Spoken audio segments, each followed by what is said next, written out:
Chapter 55. Thank you for receiving me, Mamma Kay said. She came out onto the castle balcony where Logan stood, his dinner untouched. He didn't lift his eyes from the river.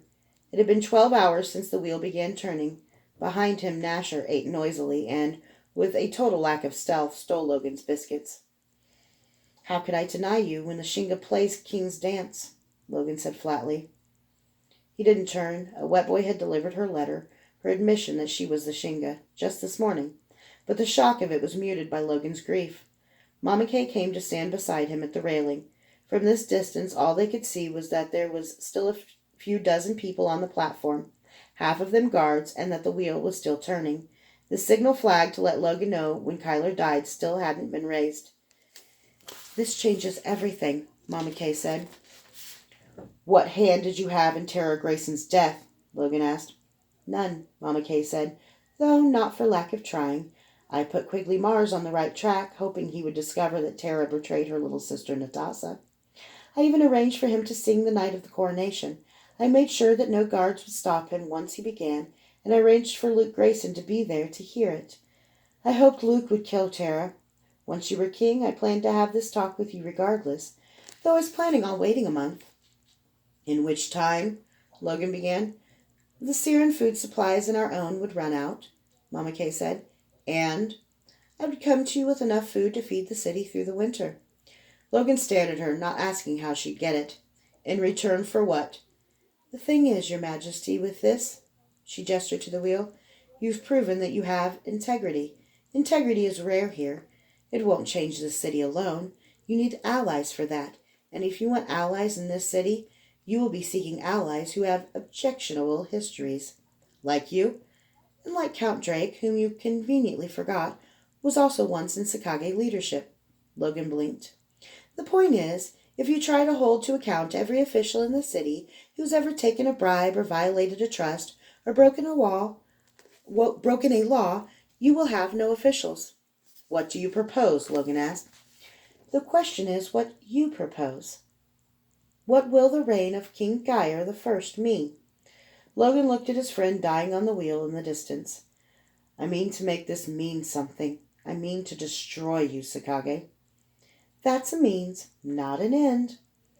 I mean to make Sonaria a great center of trade and learning, a place our people are proud to claim. We will be able to defend ourselves. We will live in peace, not in fear and corruption. The Warrens may never equal the East Side, but I mean to make it possible for a man to be born in the Warrens and die in an East Side palace. How about a woman? She asked lightly. Of course, he said. She wore a small smile. Sounds good. I'll take it. A flash of anger passed over his face. You could already buy a palace. I want you to appoint me Duchess and grant me the Grayson lands, Your Majesty. There's not enough rice in the world to buy that. It was his anger speaking. His best friend was dying. Mamma Kay ignored it.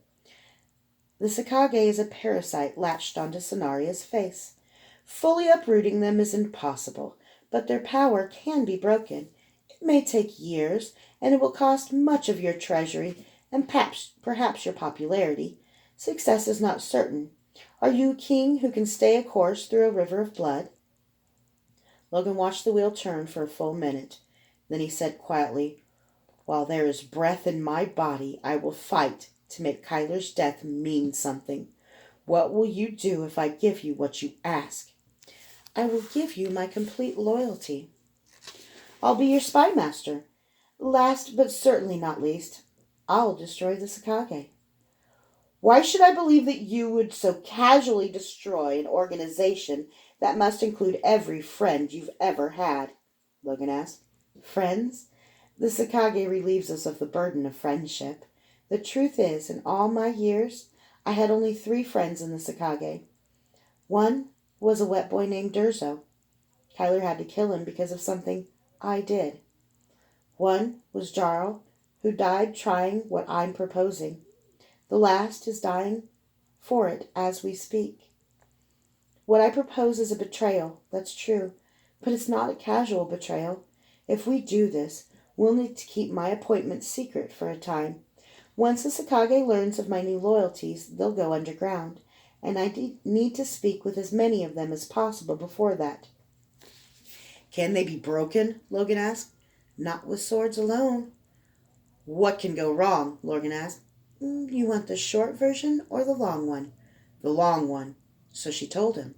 Then she told him the plan she had in place to counter every one of those possibilities. It took an hour. She spoke succinctly and asked him questions as well. Was he willing to use wet boys to do the work guards could not? How much amnesty was he willing to extend? Would thieves walk free? Bashers, extortionists, rapists, murderers? What would be the penalty for those who took bribes in the new scenario? Our first strike will have to be sharp. Seizure of funds, arrests, making legitimate employment available. Large carrots, large sticks, and most of our plans will probably only last until the first sword is drawn. Logan said nothing for a long time. Then he said, If we do this, I won't put you in charge of uprooting the Sakage. What?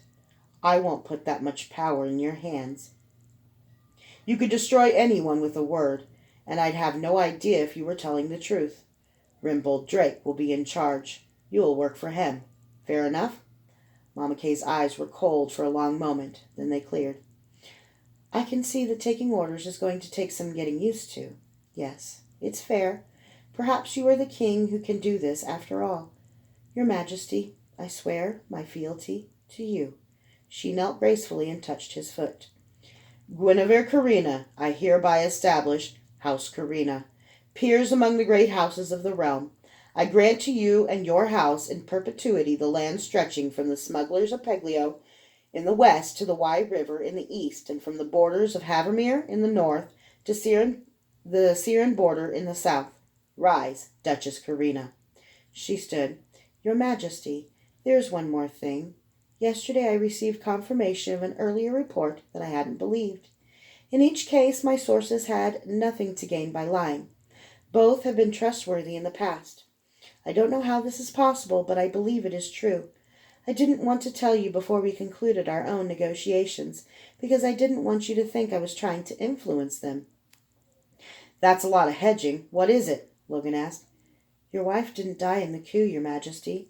Janine's in Calidor. She's alive. Some time after dark, the wheel stopped turning. Kyler jerked his head up. He blinked through the river water coursing from his hair and looked around. Blinking still hurt, but he could make out shapes now with that eye that had been blinded in the morning.